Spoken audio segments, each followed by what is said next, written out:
ধন্যবাদ আপনাকে।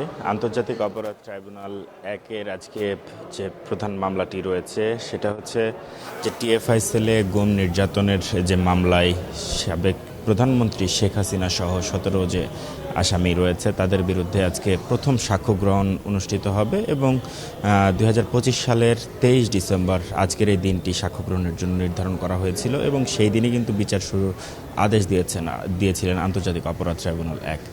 এখানে আসামি রয়েছেন সাবেক প্রধানমন্ত্রী শেখ হাসিনা, সাবেক স্বরাষ্ট্রমন্ত্রী আসাদুজ্জামান খান কামাল এবং নিরাপত্তা উপদেষ্টা তারেক আহমেদ সিদ্দিক সহ 3 সাবেক র্যাবের মহাপরিচালক এবং 11 জন সাবেক সেনা কর্মকর্তারা কিন্তু এই মামলায় অভিযুক্ত রয়েছেন। অর্থাৎ এই মামলায় অভিযুক্তের সংখ্যা সব মিলিয়ে 17 জন।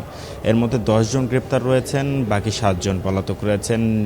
মানে বিচারিক কার্যক্রমের নিয়ম অনুযায়ী প্রথমে তাদের বিরুদ্ধে গ্রেপ্তারি পরোয়ানা জারি করা হয়েছিল, তারপরে পত্রিকায় বিজ্ঞাপন এবং পরবর্তীতে বিচার কাজ শুরুর আদেশ। এখন বর্তমানে আজকে সাক্ষ্য গ্রহণ হবে এবং সাক্ষ্য দেবেন ব্যারিস্টার আরমান, যিনি এই মামলার ভুক্তভোগী। অর্থাৎ টিএফআই সেলে তাকে গুম করে নির্যাতন করা হয়েছিল, তিনি সহ আরও 14 জনকে। এবং জুলাই আগস্টের যে অভ্যুত্থান হয়েছিল তারপরে তিনি মুক্তি পেয়েছিলেন এমনটা কিন্তু তিনি জানিয়েছেন এবং আমরা জেনেছি। এবং বাকি অনেকেই হয়তো মুক্তি পেয়েছেন, অনেকে হয়তো মুক্তি পাননি।